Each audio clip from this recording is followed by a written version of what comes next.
warahmatullahi wabarakatuh. Selamat pagi, selamat belajar. Karena tidak ada pelajaran yang paling berharga selain pelajaran yang Anda ajarkan untuk diri Anda sendiri. Semangat belajar.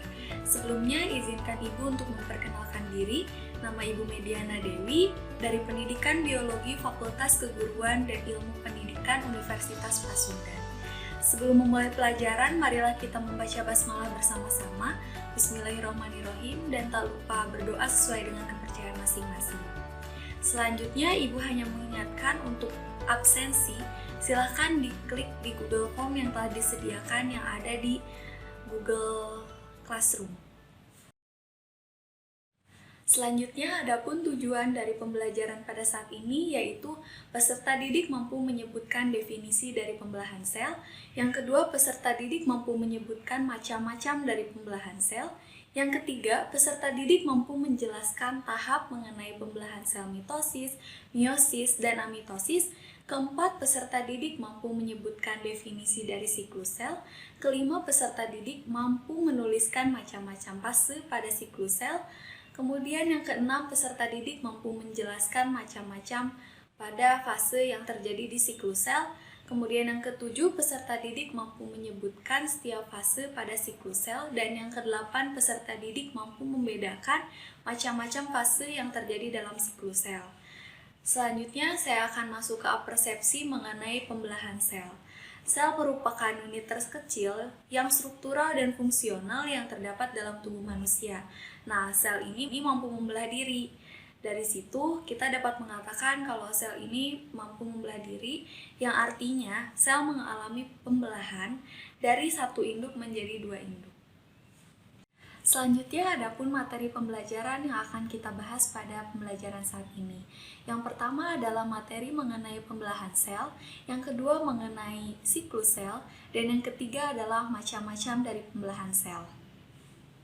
Selanjutnya, saya di sini akan membahas mengenai pembelahan sel. Nah, pembelahan sel adalah proses perbanyakan sel dengan membagi sel menjadi dua. Nah, pembelahan sel ini memiliki dua cara. Yang pertama, pembelahan secara amitosis, yaitu pembelahan sel secara langsung, berarti tanpa tahapan. Nah, contohnya itu pembelahan biner pada bakteri.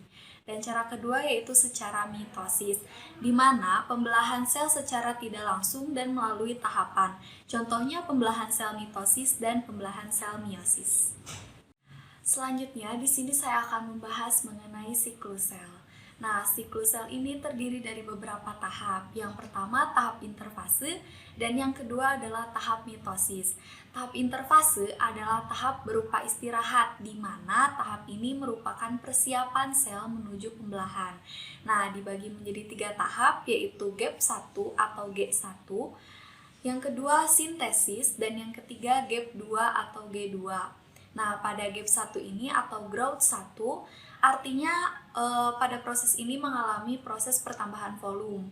Nah, kemudian tahap kedua yaitu sintesis, di mana terjadi proses replikasi DNA dan sintesis protein.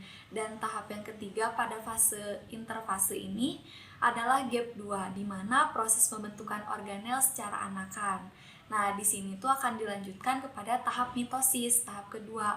Nah, tahap mitosis ini adalah proses pembelahan sel inti atau inti sel dan sel yang dibagi secara beberapa tahap, yaitu profase, metafase, anafase, dan telofase. Nah, pada tahap mitosis ini akan dijelaskan pada materi selanjutnya. Selanjutnya, di sini saya akan membahas mengenai macam-macam pembelahan sel. Nah, pembelahan sel ini dibagi menjadi tiga jenis. Yang pertama, pembelahan sel mitosis, yang kedua, pembelahan sel meiosis, dan yang ketiga, pembelahan amitosis. Nah, pada pembelahan mitosis ini, itu mengalami pembelahan hanya satu kali. Sedangkan pada sel atau pembelahan sel meiosis ini terjadi dua kali pembelahan. Sedangkan pada pembelahan amitosis ini tidak terjadi beberapa tahap, melainkan tahapnya secara langsung. Jadi pembelahan selnya itu secara langsung. Selanjutnya di sini Ibu akan menjelaskan mengenai pembelahan mitosis. Nah, pembelahan mitosis ini terjadi hanya satu kali pembelahan dan menghasilkan dua sel anakan yang bersifat diploid dan sama dengan induknya. Adapun beberapa tahapan yang terdiri profase, metafase, anafase, dan telofase.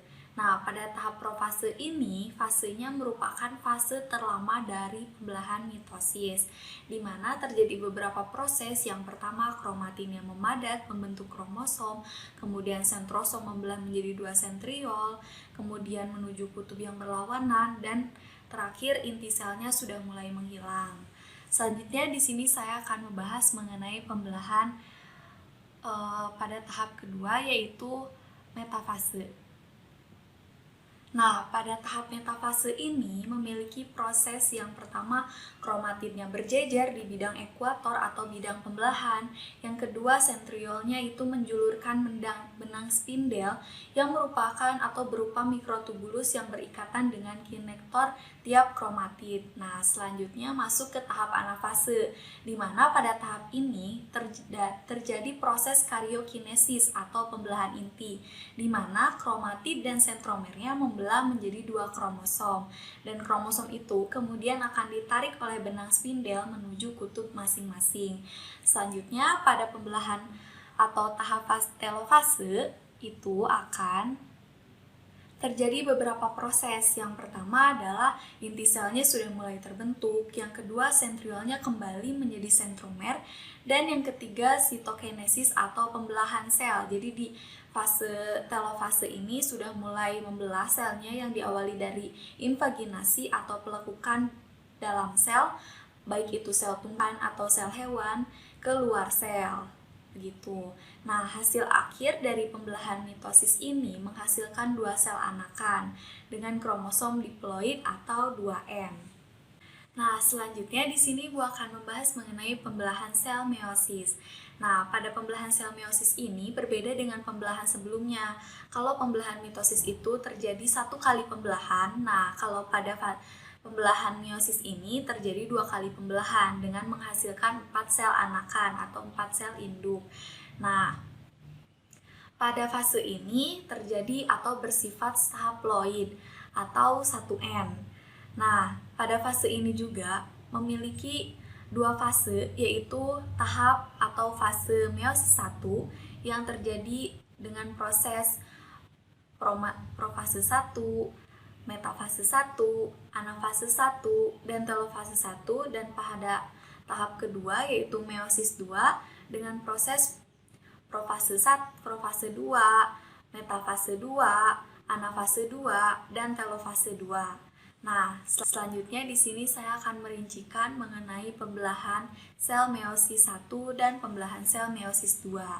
Nah, yang pertama Ibu akan membahas meiosis 1 dulu. Nah, pada fase meiosis 1 ini ada profase 1, di mana di profase 1 ini mengalami beberapa proses, diantaranya ada leptoten, yang dimana kromatin itu akan memadat membentuk kromosom. Kemudian ada zigoten, di mana kromosom homolog saling berdekatan dan menempel dengan sinapsis. Dan sentrosom mulai membelah menjadi 2 sentriol yang kemudian menuju kutub yang berlawanan. Kemudian ada pakiten, di mana kromosom saling menempel membentuk struktur tetrad atau bivalen dan akan mengganda. Selain itu juga akan mengalami pindah silang atau crossing over gen pada kromosom homolog yang terjadi pada kiasma. Selanjutnya ada metafase 1, di mana pada metafase 1 ini kromosom homolog saling berhadapan di bidang ekuator. Kemudian sentriolnya itu menjulurkan benang spindel yang berikatan dengan kromosom homolog. Selanjutnya dilanjutkan dengan tahap anafase 1, di mana terjadi reduksi kromosom homolognya ditarik benang spindel menuju masing-masing kutub. Dan tahap terakhir pada meiosis 1 ini adalah tahap telofase, di mana inti selnya sudah mulai terbentuk, sentriolnya juga kembali menjadi sentromer, dan terjadi sitokinesis atau pembelahan sel pada tahap awal. Jadi dapat disimpulkan bahwa pada hasil akhir pembelahan meiosis 1 ini menghasilkan 2 sel anakan yang bersifat haploid. Selanjutnya saya akan membahas mengenai pembelahan sel meiosis 2. Pada tahap sebelum memasuki meiosis 2 ini ada tahap interkinesis, di mana ada jeda antara waktu meiosis menuju fase meiosis 2.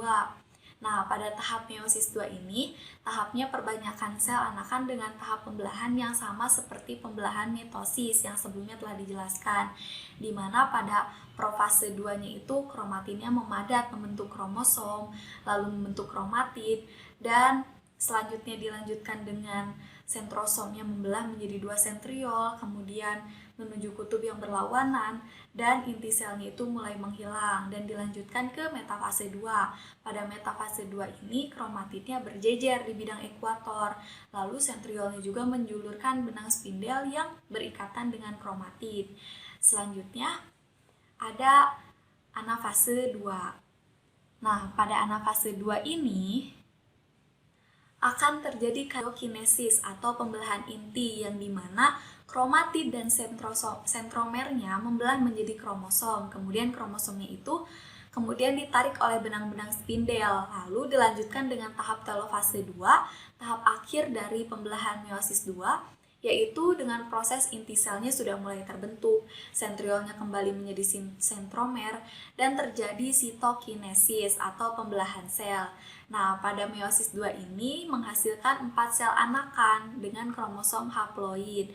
Jadi, pada pembelahan meiosis 1 itu ada 2 sel anakan, dan pada pembelahan sel meiosis 2 itu 2 sel anakan dan menghasilkan 4 sel anakan pada pembelahan meiosis.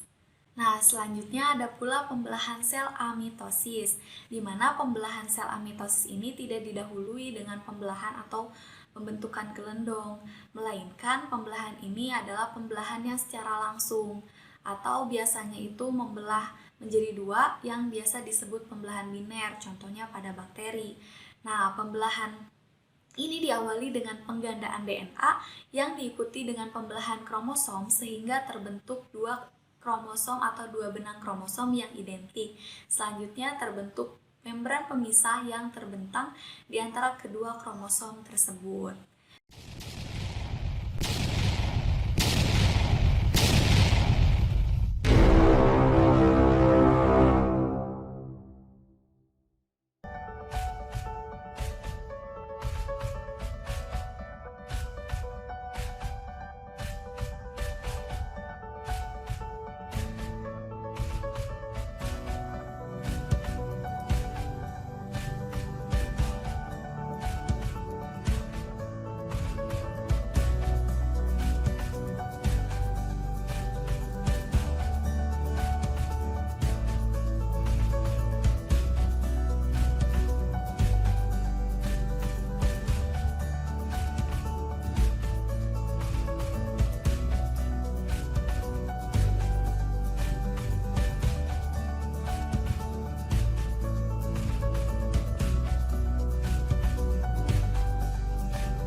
Nah, sekian materi pembelajaran pada pertemuan ini. ini, apabila kalian ingin bertanya, silakan ditanyakan di forum diskusi yang telah Ibu sediakan di Google Classroom. Jadi, dapat disimpulkan bahwa pembelahan sel ini terjadi melalui 3 cara, yaitu cara pembelahan sel dengan mitosis, pembelahan sel meiosis, dan pembelahan sel amitosis. Nah, pada pembelahan sel mitosis ini terjadi 1 kali pembelahan dengan menghasilkan 2 sel anakan yang bersifat diploid, sedangkan pembelahan sel meiosis ini terjadi 2 kali pembelahan yang menghasilkan 4 sel induk anakan yang bersifat haploid atau 1N, dan pada pembelahan sel amitosis ini tidak terjadi pembelahan secara proses atau memasuki pembelahan yang secara langsung dan tidak terjadi pembentukan gelondong atau garis ekuator dan peleburan inti. Sekian dari Ibu, mohon maaf apabila ada kesalahan. Untuk pertemuan kali ini tidak ada penugasan dan sampai jumpa di pertemuan selanjutnya. Wassalamualaikum warahmatullahi wabarakatuh.